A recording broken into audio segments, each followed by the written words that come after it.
home. Mr. President, where are the jobs? Mr. President, where is the money you promised the people? That yet isikasu into your bread, na me mbambe dadamo, me babe yenshi shepa, so that money will come.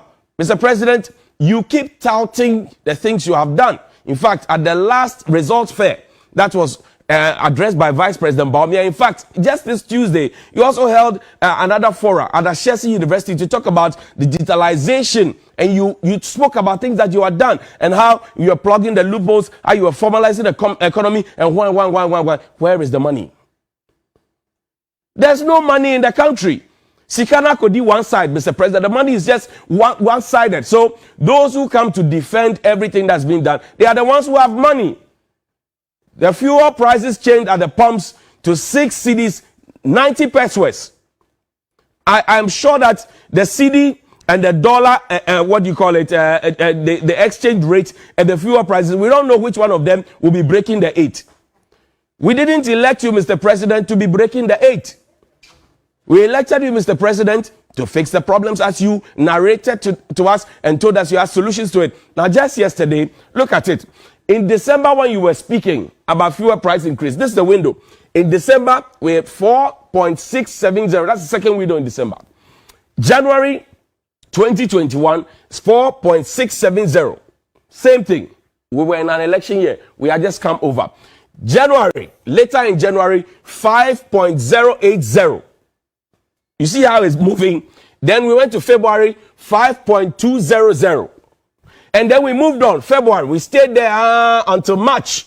Then later in March, we went 5.20. And then in April, 5.450.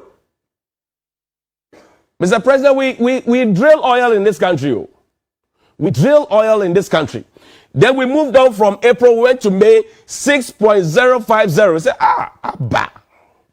Then we moved on to May, 6.130. June, 6.130. Then we went on later in June, 6.230. Fuel. It affects the market people. It affects the people who work in microfinance. It affects everybody else. But your appointees who are getting free fuel coupons and have decided to stay on Facebook to rather fight the people who you came to beg, who they joined you to beg to vote for you. There are presidential staffers who are so idle that when they go to work in the morning, they log on to Facebook and Twitter and they start fighting the citizens who pay their taxes and make sure that they have those cars to drive in. They have free fuel, they have free electricity, they have free water, they have free clothing to wear, they have free everything to even take their girlfriends and their boyfriends to lunch and even fly them out of the country. When they are sick, they don't attend hospitals in this country. Mr. President, come back to the board. In August of this year, 6.380. We stayed there until September. Then in September, we moved on to 6.520.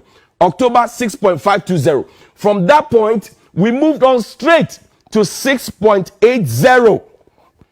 Yesterday is 6.90.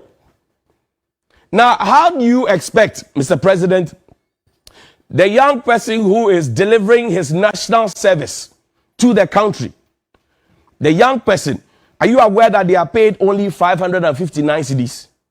So if somebody is coming from Kaneshi or lives at Kaneshi and has to go and do his national service somewhere at Nungwa or somewhere on the Spintex Road or somewhere in Tema, can that 559 cedis take the person to and fro? Those are the things that we think must engage the people you, Mr. President, have appointed. Not for them to be on social media fighting the people you came to beg for authority. See, I told you yesterday, Mr. President, I told your Vice President too, Dr. Baumia, I said it is because all of us cannot rule at the same time. That is why we elect some of you, we repose our confidence, we give you our taxes, and we give you the blessing to go and contract loans on behalf of us and all of that. When you have done all of those things and you come telling us you have delivered the public good, it is our job now as electorates, as citizens and not spectators to be asking you, Mr. President, to account to us in great detail and to have the patience to answer our questions. This morning, when I go to buy fuel, they won't ask me for NDC, MPP, CPP, PPP, ID card.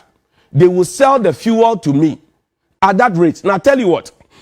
The Insta PR, they've been asking questions, and they pulled that press release up quickly. Kojo Poku and his team have been asking questions about price stabilization, because the concept of price stabilization is to make sure that we actually have money that could cushion the consumers.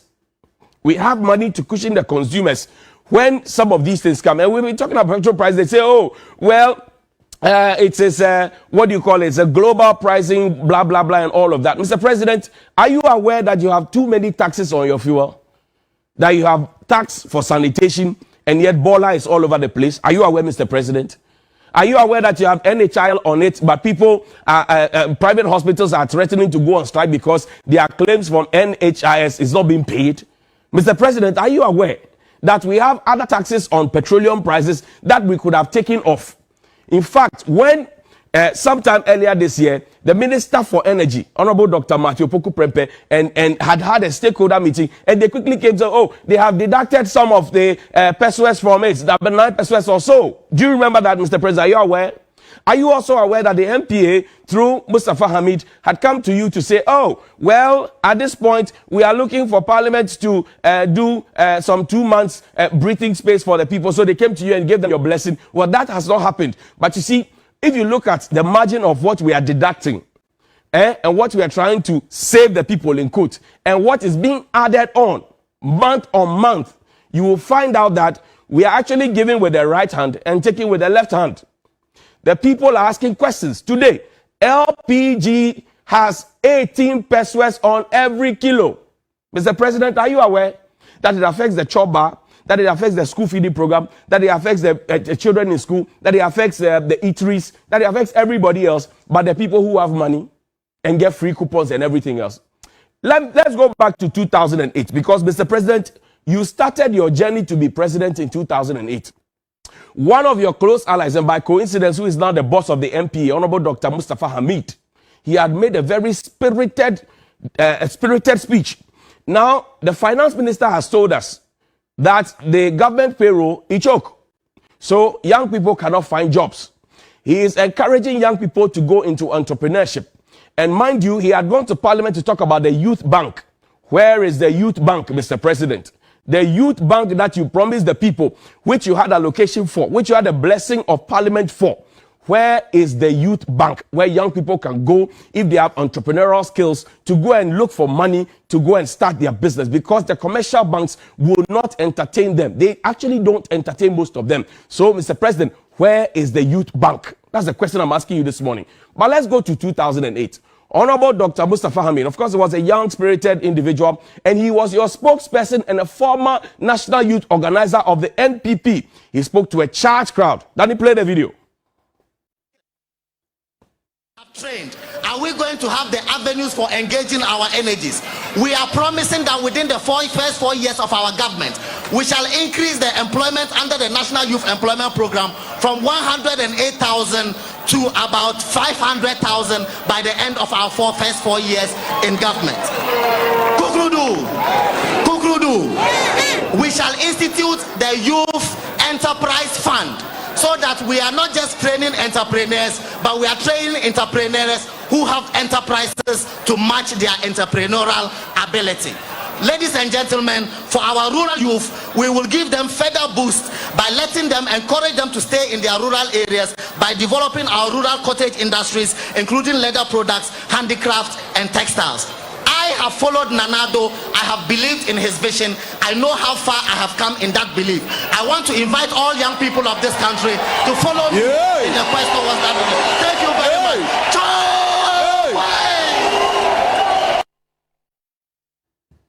Honorable Dr. Mustafa Hamid there, he became information minister, went to the Zongo ministry, and now he is what? At the NPA. The man was shouting, hey, hey, hey, is Mr. Lord Comey. He is your director of operations at the presidency, Mr. President.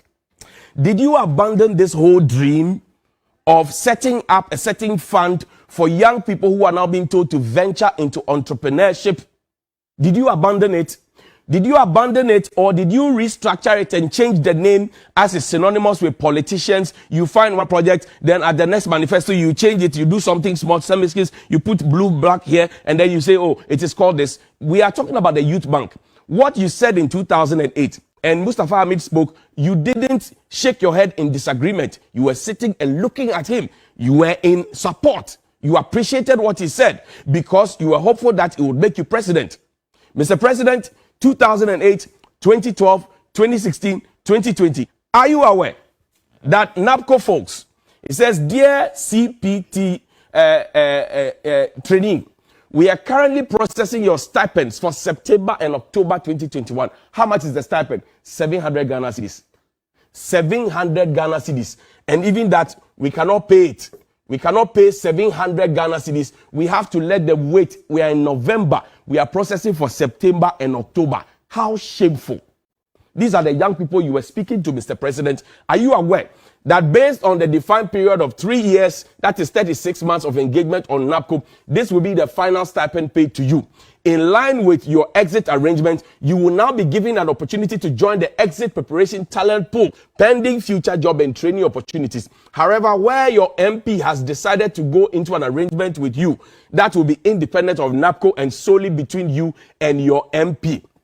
Please note that while you can access training and other mentoring opportunities during this period, you will not be entitled to any further stipends during your time on the talent pool as you wait to be hired. You are at liberty to opt out of this at will by utilizing the decline procedure on your portal. We value and appreciate your growth while on the scheme, and we will encourage you to take advantage of the skills and experience acquired in your future career pursuit. Our best wishes for you in the future. NAPCO Secretariat. You see, nobody could not sign. Nobody could put their names under it because everybody is scared. Dr. Anyas is hiding behind NAPCO Secretariat to write this letter to young people. Mr. President, you promised the young people that you were going to give them permanency under NAPCO. You made a lot of noise and you quoted 100,000, even though we have fact-checked that to say it's 97,373. That's what said by Mr. Ken Ofori-Atta in Parliament. You promised the people permanency. You promised young people that we're going to get jobs. And you said, and you sang a gospel song in addition to that to cap it. When you won the election, Mr. President, are you aware that you danced to J. Varikaman's Oye song? Are you aware, Mr. President?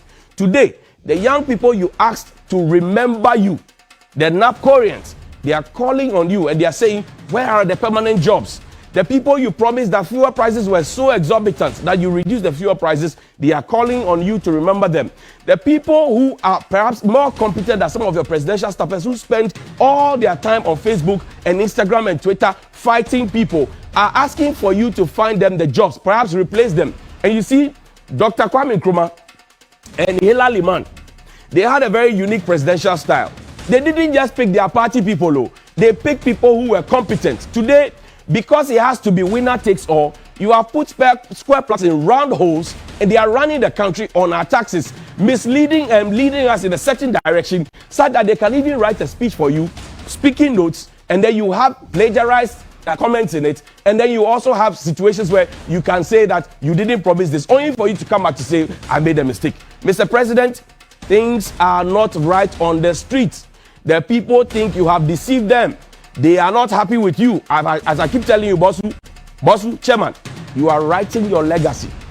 This should not be the legacy of the Nana Addo Dankwa Akufo-Addo regime that was so heralded. People believe in you. People study your cases in the law school. The youth have trust in you. Mr. President, it's not too late. You are in the first year of your second term. You have 3 more years and 1 month. Do something before you go. Good morning.